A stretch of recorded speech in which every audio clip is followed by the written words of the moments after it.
As impressive as gigantic sandbox games like Breath of the Wild might be, there's something to be said about small games. In fact, there's an art to making a smaller title still feel like an impactful adventure. Zelda Link's Awakening came from an era where technical limitations made developers laser focused on tight level design, which was especially true for this game, because its world map and multiple dungeons had to be scaled down for the extremely limited hardware of the original Game Boy. Ultimately, this led to a succinct action-adventure experience that remained a classic for decades. Now, before you accuse me of nostalgia or something, let me say that I didn't grow up with Link's Awakening. In fact, when I first played it on the 3DS as a download, I wasn't the biggest fan. It had the right vibe, but the controls felt too convoluted. The game featured too many items for the Game Boy's 2-button setup, which led to a constant switching between items and gameplay. Not to mention that for some reason, passive items like the power bracelet needed to be actively equipped, making it even more tedious to navigate.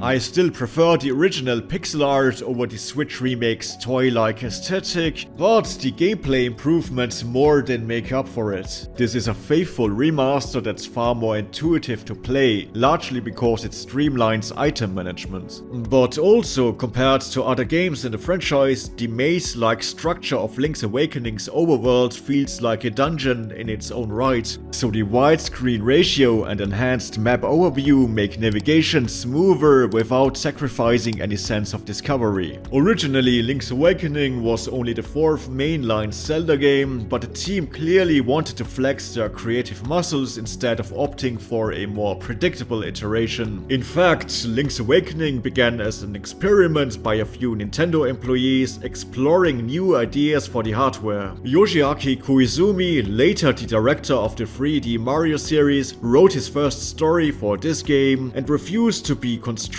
by previous titles, so much so that series creator Shigeru Miyamoto actually scolded him for going overboard. No longer a simple tale of rescuing a princess from the fangs of an evil pig monster, Link's Awakening aimed for something new and different. While the game still roots in the formula of Zelda 3 on Super Nintendo, aka A Link to the Past, exploring these new lands came with a whole new sense of mystery. The island of Koholint's, protected by the so-called Windfish, who sleeps at the top of a mountain, is drenched in a dreamy atmosphere, filled with quirky characters and surprising elements that feel unusually out of place for the series. They even consulted Mark Frost, co-director of David Lynch's famous 90s mystery show Twin Peaks, for guidance on how to create the game's dreamlike atmosphere. Now, as I've already said, you couldn't tell stories with big cutscenes on hardware like the Game Boy. Yet, Link's Awakening still leaves a lasting impression. There's just enough traits to these NPCs to make them endearing, and just enough mystery to make the dungeon crawling more compelling. Moreover, it didn't rest on the laurels of its predecessor. There are many gameplay ideas unique to Link's Awakening. From new mechanics like side-scrolling and platforming, to entirely new puzzle elements and items like an almighty Super Mario Chain Chomp. The game is around 8 hours long, but doesn't need to be any longer.